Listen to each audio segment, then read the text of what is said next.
All right, Ben Schachter is an analyst at Macquarie Capital. And Ben, you have been going up and down this deal every which way. Why don't you tell us, first of all, what you think of this thing? Because Google right now is down on the day. Sure. I mean, overall, I think it was a deal that they needed to do. They had to do it. They have to protect the Android ecosystem, which has been doing so well for them because more and more people are using mobile devices to get to the internet. So overall, they had to do it. I think investors in general are bidding the stock down today because clearly they're spending a lot of cash on something that is a defensive move, but it's something they needed to do. And arguably it might be, as you being an analyst would like to say, dilutive to those of us who aren't analysts. We'll just say it lowers your earnings. Actually, in this case, it won't lower their earnings. What they've said is that because they're really doing nothing with that cash and the cash is earning such a low interest rate, that overall it should be slightly accretive. But the question is, what else could they have done with that cash? Is that cash that shareholders would have wanted back through a dividend or something else?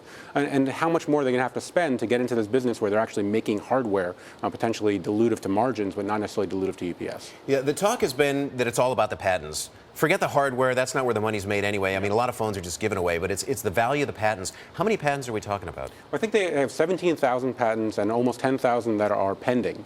It's basically... And this is Motorola. This is Motorola that they're getting it. And this is why Google would want to buy Motorola. Correct, correct. I mean, they're buying it because they're trying to protect their partners in the Android ecosystem. What's happening is essentially Apple, Oracle, Microsoft, others are going after their partners and saying, you should not be shipping these Android phones without paying us a royalty because we own patents that you're infringing upon. And so now Google's going to go out and say, well, now we have these patents, and you don't have to pay us. You can continue to ship these Android phones and hopefully lower the cost and not have to worry about getting an injunction saying you can't ship this device in this geographic area or things like that. It's really about protecting the partners in the Android ecosystem. Now, you got to talk to me for a minute about Google's earnings. They've been slowing. You go back to 2007, Sure. Earnings were growing somewhere around 48%. You bring it up now over the past couple of years, it's more like 19 to 20%. I mean, they almost had to do this deal, didn't they?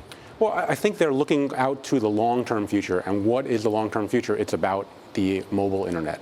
It's about mobile devices doing more and more. And so how do they protect what's happening on the internet? Well, it's how you're going to get there, through mobile devices. So the Android system, the Android ecosystem, that's their bet. That's what they're trying to protect. And that's what they need to make sure can continue to innovate and have these partners that can continue to innovate beyond just what they're doing. Now, what about using your phone, whether it's to walk into Starbucks or to buy something in a grocery store? I mean, Sure. Explain how that fits into this whole picture. Well, just in general, it's about using your phone, using mobile devices to do more and more things, and having Google basically be able to somehow monetize that. Up until today, most of the monetization has been through advertising, but I think what they're trying to do going forward is have advertising, have mobile payments, have geographically targeted mobile payments, that's a new business for them, isn't it? It is. I mean, it hasn't really meant anything yet in terms of the numbers, and it's not clear if it will for some time.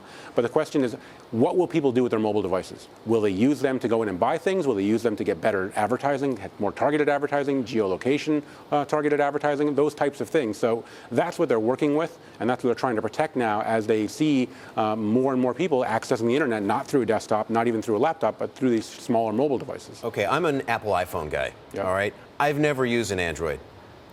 Do you like the Android? I use it. I'm a Google guy, so my phone is an Android phone, and I do like it. I mean, but reality is, in a lot of ways, they are still lagging what Apple has done. Apple has an integrated hardware and software solution. Google, as of today, once they buy Motorola, will also have an integrated solution. The question is, what happens to the partners beyond that, and can they make these devices really even more competitive with Apple than they are today? We're going to get into the antitrust issues in the next block. We've got another analyst to come on and talk about it. But just quickly, what's your view on the antitrust here? Is there an issue? I don't think there's an antitrust issue with this particular acquisition, but in general, there are certainly a lot of antitrust issues with Google around the world. And that, I think, will impact the search business and their core competencies in the search business more than it will particularly the mobile system that we're talking about today.